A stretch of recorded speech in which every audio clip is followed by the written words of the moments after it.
Subhanallah,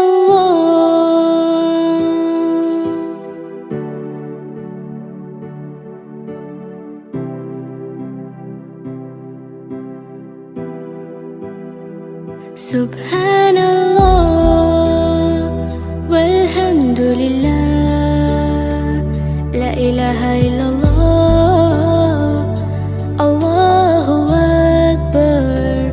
Subhanallah, walhamdulillah, la ilaha illallah, Allahu Akbar. Assalamualaikum warahmatullahi wabarakatuh. Marilah kita mendalami kisah dan hikmah yang terkandung dalam riwayat Abu Hurairah. Dalam perjalanan spiritual kita tidak dapat disangkal bahwa Abu Hurairah merupakan salah satu sahabat Rasulullah yang memiliki andil besar dalam menyampaikan hadits-hadits Nabi kepada umat Islam. Mari kita bersama-sama menggali kekayaan ilmu dan petunjuk yang terkandung dalam perjalanan hidup dan pengalaman Abu Hurairah. Semoga kita dapat mengambil pelajaran berharga dan mendekatkan diri kepada Allah. Nama lengkap dari Abu Hurairah adalah Abdurrahman ibn Sahr. Sedangkan menurut Ibn Hajar, nama lengkap beliau ialah Abdurrahman bin Sakhir. Julukan nama tersebut karena beliau sangat penyayang terhadap binatang dan mempunyai seekor kucing yang selalu diberi makan, digendong, dibersihkan, dan diberi tempat. Abu Hurairah radhiyallahu anhu adalah orang Dausi berasal dari Bani Daus bin Adsan. Kabilah Daus ini berasal dari Al-Azd. Sedangkan Al-Azd sendiri merupakan kabilah Yamaniyah Kataniyah yang terkenal silsilah nasab keturunannya terjaga sampai kakek tertinggi Al-Azd bin Al-Gauds. Beliau dilahirkan pada tahun lahir 598 M. Abu Hurairah masuk Islam melalui Tufail bin Amir ad-Daush, salah satu pemimpin suku Daus. Setelah beliau masuk Islam, beliau pergi menemui Nabi dan berniat untuk Rasulullah dengan sepenuh hati. Dia tinggal bersama ahli Suffah berada di Masjid Nabawi. Tiap waktu dia bisa salat di belakang Nabi dan mendengar pelajaran yang berharga darinya. Abu Hurairah mempunyai seorang ibu yang sudah tua dan sangat sayang kepadanya. Sejak beliau masuk Islam, tidak ada persoalan hidup yang menekan perasaan dan memberatkannya, selain satu masalah yang hampir tidak dapat memejamkan mata. Masalah itu ialah mengenai ibunya. Karena waktu itu ia menolak masuk Islam. Bukan hanya menolak tetapi menyakiti dan menjelek-jelekan Rasulullah di hadapannya suatu hari. Ibunya kembali mengatakan kata-kata yang menyakiti Abu Hurairah tentang Rasulullah. Abu Hurairah sangat sedih. Beliau menemui Rasulullah sambil menangis dan berkata, "Ya Rasulullah, aku telah mengajak ibu masuk Islam, namun ia menolak ajakanku. Hari ini pun aku baru saja mendekatinya agar masuk Islam, namun justru ia mengeluarkan kata-kata yang tidak aku sukai tentang dirimu. Karena itu doakanlah kepada Allah agar memberikan petunjuk kepada ibuku untuk masuk Islam." Rasul berdoa, "Ya Allah, berikanlah petunjuk kepada ibu Abu Hurairah." Setelah Rasulullah mendoakan ibunya Abu Hurairah, beliau langsung menemuinya. Sebelum membuka pintu, dia mendengar suara gemericik air, kemudian terdengar suara ibunya. "Tunggu di tempatmu, nak." Setelah dipersilakan masuk, Abu Hurairah kaget ibunya memakai pakaian gamis dan kerudung sambil mengucapkan 2 kalimat syahadat. Abu Hurairah sangat bahagia melihat ibunya masuk Islam karena keinginannya tercapai. Beliau langsung menemui Rasulullah dan beliau pun berkata, "Mengapa engkau menangis wahai Abu Hurairah?" Abu Hurairah menjawab, "Dulu aku menangis karena sedih, sekarang karena gembira." Berkat doa Nabi, ibunya masuk Islam dan beliau sangat menyayangi terlebih setelah ibunya masuk Islam serta beliau sangat hormat kepadanya. Dari keadaan kehidupan di atas, dalam kehidupan sehari-hari Abu Hurairah adalah orang yang sederhana, bahkan dapat disebut fakir miskin. Meskipun demikian, beliau terlihat sangat sabar dalam menghadapi kehidupannya, bahkan beliau menahan saat kelaparan. Keadaan yang demikian, beliau menumbuhkan sikap penyantun dan pemurah di dalam dirinya. Abu Hurairah merupakan seorang yang miskin pada mulanya. Dia telah dipinang oleh salah seorang majikannya yang kaya raya untuk putrinya, Bisrah binti Ghazwan. Ini menunjukkan betapa Islam telah mengubah pandangan seseorang dari membebaskan kelas kepada menyanjung keimanan. Abu Hurairah dipandang mulia karena kealiman dan kesalihannya. Perilaku Islami telah memuliakannya lebih dari kemuliaan pada masa jahiliyah yang memandang kebangsawanan dan kekayaan sebagai ukuran kemuliaan. Sejak menikah, Abu Hurairah membagi malamnya kepada 3 bagian untuk membaca Al-Quran, untuk tidur dan keluarga, dan untuk mengulang-ulang hadis. Dia dan keluarganya tetap hidup sederhana walaupun setelah menjadi orang berada. Beliau orang suka bersedekah, menjamu tamu, bahkan memberi sedekah rumahnya di Madinah untuk pembantu-pembantunya. Abu Hurairah senantiasa selalu bersama Rasulullah selama 4 tahun, yaitu sejak kedatangan Perang Khaybar hingga Rasulullah wafat. Jangka waktu 4 tahun merupakan waktu yang panjang lebar, penuh dengan perkataan, perbuatan, dan pendengaran yang baik. Waktu 4 tahun ini dibagi menjadi 2, yakni pertama, beliau 3 tahun selalu bersama Rasulullah untuk menimba ilmu pengetahuan darinya. Kedua, 1 tahun lagi beliau diutus oleh Rasulullah SAW untuk pergi berdakwah ke Bahrain bersama Ala Al-Hadrami. Sebelum Rasulullah wafat, beliau mendapat pesan dari Nabi, di antaranya 1. Menjauhi dari hal yang terlarang dalam kurung haram, niscaya beliau akan menjadi orang yang paling abid dalam kurung hamba berbakti di antara manusia. 2. Bersikap ridha apa yang telah dibagikan Rob kepadanya, niscaya beliau menjadi orang yang paling di antara manusia. 3. Berbuat baik kepada tetangga, niscaya beliau menjadi orang mukmin yang sejati. 4. Cintai manusia sebagaimana engkau mencintai diri sendiri, niscaya beliau menjadi orang yang sejati. 5. Jangan terlalu banyak tertawa karena banyak tertawa itu mematikan hati. Pada masa pemerintahannya Umar bin Khattab, beliau diangkat sebagai amir di kota Bahrain. Khalifah Umar ini sangat keras dan teliti terhadap pejabat-pejabat yang diangkatnya. Apabila ia mengangkat seseorang, pada waktu itu mempunyai 2 pasangan pakaian. Ketika meninggalkan jabatannya, nanti orang itu pun harusnya mempunyai 2 pasang pakaian juga. Bahkan lebih utama bila ia mempunyai 1 pasang. Dan apabila pada waktu meninggalkan jabatan itu terdapat tanda-tanda kekayaan, ia tidak akan luput dari interogasi Umar, sekalipun kekayaan tersebut dari jalan halal yang diperbolehkan secara syariat. Ketika Abu Hurairah memegang jabatan sebagai gubernur di Bahrain, ia menyimpan harta dari sumber yang halal. Hal ini diketahui oleh Umar, sehingga ia pun dipanggil agar datang ke Madinah. Abu Hurairah pun menyerahkan hartanya kepada Umar, meskipun harta tersebut didapat dari pemberian orang yang berdatangan ke beliau. Setelah menyerahkan hartanya ke Umar, beliau pun mengundurkan diri sebagai gubernur di Bahrain. Kemudian beliau mengangkat tangannya sambil berdoa, "Ya Allah, ampunilah Amirul Mukminin." Tidak lama kemudian Umar memanggil beliau lagi untuk menawarkan jabatan gubernur ke wilayah baru, tetapi beliau menolak dan meminta maaf karena tidak dapat menerimanya. Pada masa pemerintahan Umar juga, beliau tidak boleh meriwayatkan hadis dari Rasulullah ke masyarakat dengan alasan agar kaum muslimin pada masa itu tidak membaca dan menghafalkan selain dari Al-Quran, sampai melekat dan mantap dalam sanubari dari pikiran orang mukmin. Pada masa pemerintahannya Utsman bin Affan, Abu Hurairah bersama orang 700 orang muhajirin dan ansor ikut menjaga Utsman ketika dikepung oleh kaum pemberontak, namun Utsman melarangnya memerangi kaum pemberontak.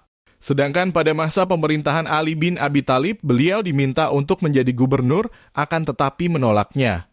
Ketika pertempuran antara Ali dan Muawiyah bin Abi Sufyan, beliau bersikap netral dan tidak membela di antara keduanya.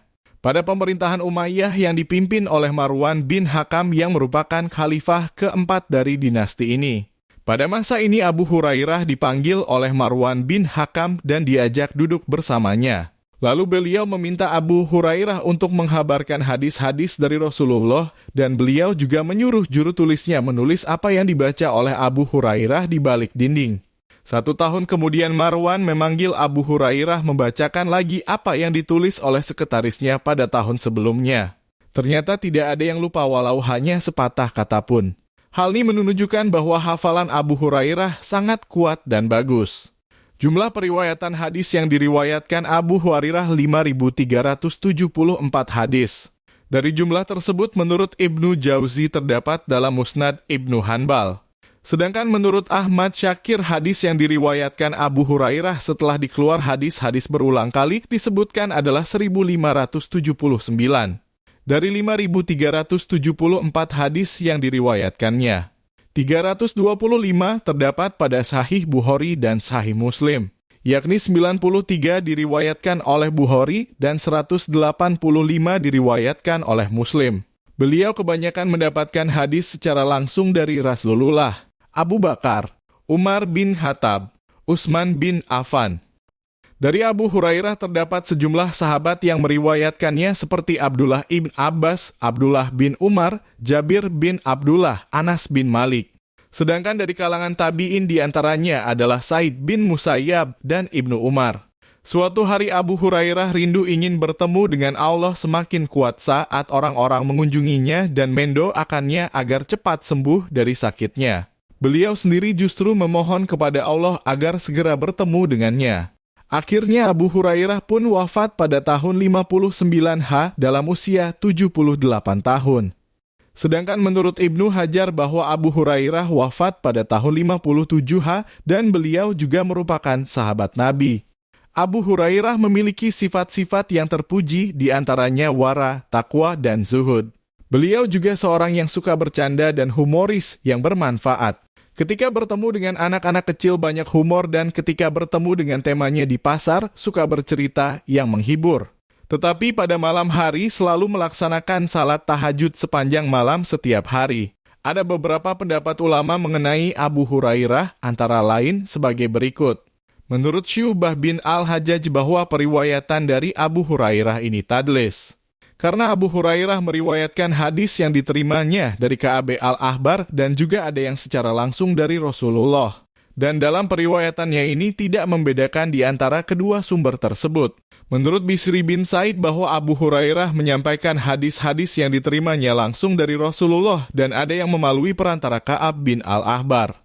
Namun sebagian orang yang mendengarnya membuktikan dan mengatakannya hadis yang berasal dari Rasulullah berasal dari Ka'ab dan yang berasal dari Ka'ab dinyatakan sebagai hadis dari Nabi Muhammad. Dengan demikian yang melakukan tadlis bukanlah Abu Hurairah, justru orang-orang yang meriwayatkan hadis dari Abu Hurairah. Menurut Imam Syafi'i bahwa Abu Hurairah adalah orang yang paling hafiz pada zamannya. Tuduhan Abu Hurairah berbohong meriwayatkan hadis dari Rasulullah, beliau sendiri menegaskan bahwa apa yang hadis diriwayatkannya ini benar-benar darinya. Dalam jangka waktu 3 tahun bersama Rasul, beliau mengejar waktu untuk menghadiri majelis Rasulullah.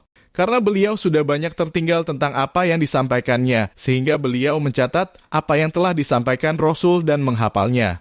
Abu Hurairah terbebas dari tuduhan karena usaha keras dan ketekunan ulama hadis yang telah membuktikan dan membuang setiap kepalsuan dan tambahan yang dimasukkan dalam hadis. Abu Hurairah adalah seorang sahabat yang mendapat gelar Al-Muqtasirun, yakni orang yang meriwayatkan hadis paling banyak. Ada beberapa pendapat mengenai latar belakang beliau menjadi perawi yang paling banyak di antara para sahabat lain ialah sebagai berikut. 1. Menurut Abdul Majid Khan, ada beberapa faktor yang menyebabkan Abu Hurairah menjadi perawi paling diantaranya. Rajin menghadiri majelis Nabi, selalu menemani Rasulullah karena beliau sebagai penghuni suffah di Masjid Nabawi. Kuat ingatnya karena beliau salah satu sahabat yang mendapat doa dari Nabi sehingga hafalannya kuat dan tidak pernah lupa apa yang didengar dari Rasulullah.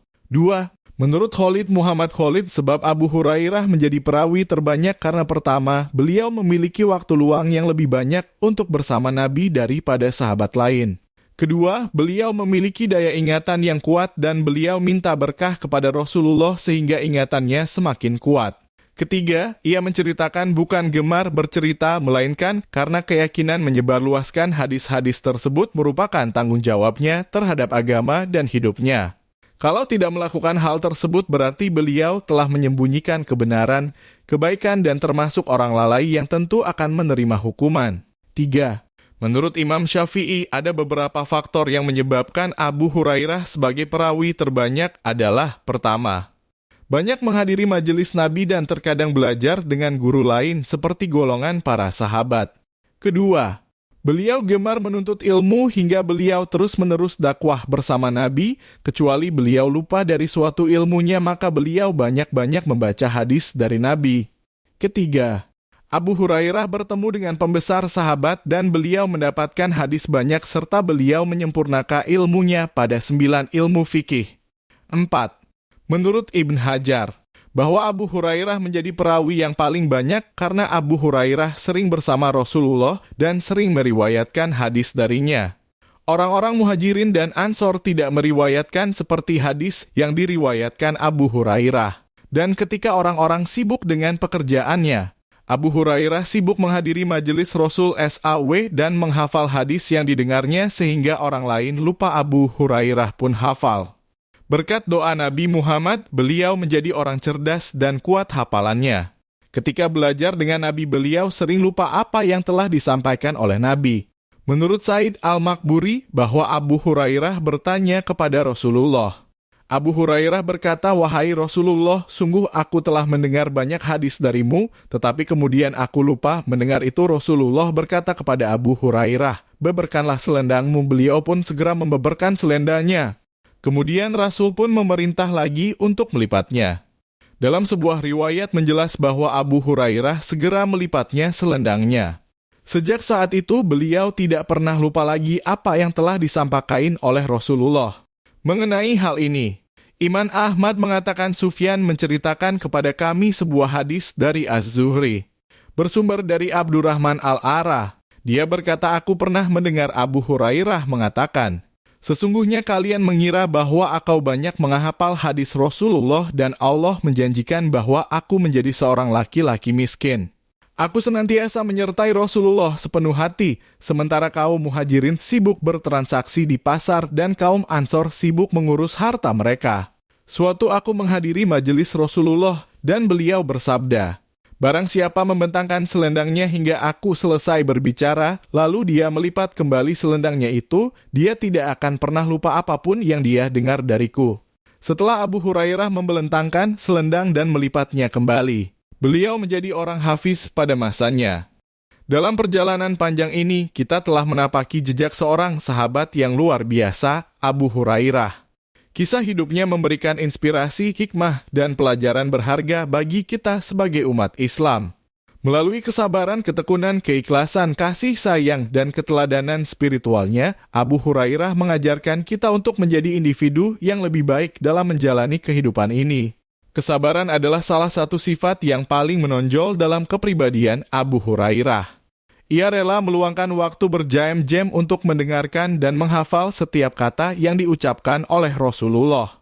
Ketekunannya dalam mencatat dan meriwayatkan hadits-hadits Nabi menjadi bukti nyata bahwa usaha yang konsisten dan gigih dapat menghasilkan kebaikan yang besar. Abu Hurairah mengajarkan kita untuk tidak pernah menyerah dalam mengejar ilmu, meskipun prosesnya mungkin sulit dan membutuhkan pengorbanan.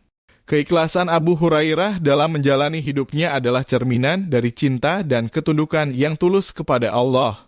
Ia memahami bahwa kehidupan ini adalah ujian dan kesempatan untuk menggapai keridaannya. Abu Hurairah tidak terpengaruh oleh godaan dunia yang fana, melainkan memilih untuk hidup dengan rendah hati dan memfokuskan diri pada akhirat yang abadi. Keikhlasannya menjadi teladan bagi kita untuk melepaskan diri dari nafsu duniawi dan mengutamakan kehidupan yang berlandaskan pada nilai-nilai spiritual.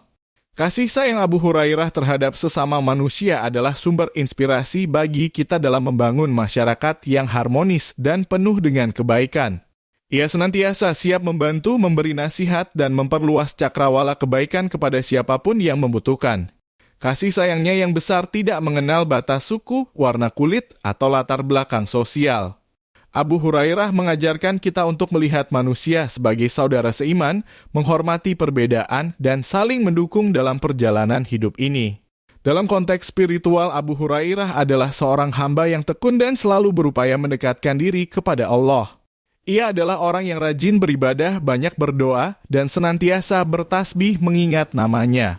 Spiritualitas Abu Hurairah bukan hanya sekadar ritual, tetapi juga terletak dalam kepekaan hati dan kesadaran diri yang mendalam. Ia adalah contoh bagi kita untuk menjaga hubungan yang erat dengan Allah melalui ibadah yang konsisten, refleksi diri, dan pencarian ilmu yang berkesinambungan. Dalam mengenang Abu Hurairah, kita tidak boleh melupakan keutamaan hadits-hadits yang diriwayatkan olehnya. Hadits-hadits Abu Hurairah menjadi cahaya penerang di tengah kegelapan dan kesesatan. Mereka adalah sumber petunjuk dan pedoman bagi kita dalam menjalani kehidupan ini dengan benar dan sesuai dengan tuntunan Rasulullah. Oleh karena itu, penting bagi kita untuk terus belajar, memahami, dan mengamalkan hadits-hadits Abu Hurairah sebagai bagian integral dari warisan keilmuan yang ditinggalkannya. Dalam mengakhiri perjalanan ini, marilah kita merenungkan dan mengambil manfaat dari kehidupan Abu Hurairah. Semoga kita bisa meneladani kesabaran, ketekunan, keikhlasan, kasih sayang, dan spiritualitasnya dalam mengarungi kehidupan ini. Semoga Allah memberikan rahmat, hidayah, dan keberkahan kepada kita semua dalam meniti jejak Abu Hurairah dan menjadikan kita hamba yang taat dan bermanfaat bagi umat manusia. Wassalamualaikum warahmatullahi wabarakatuh.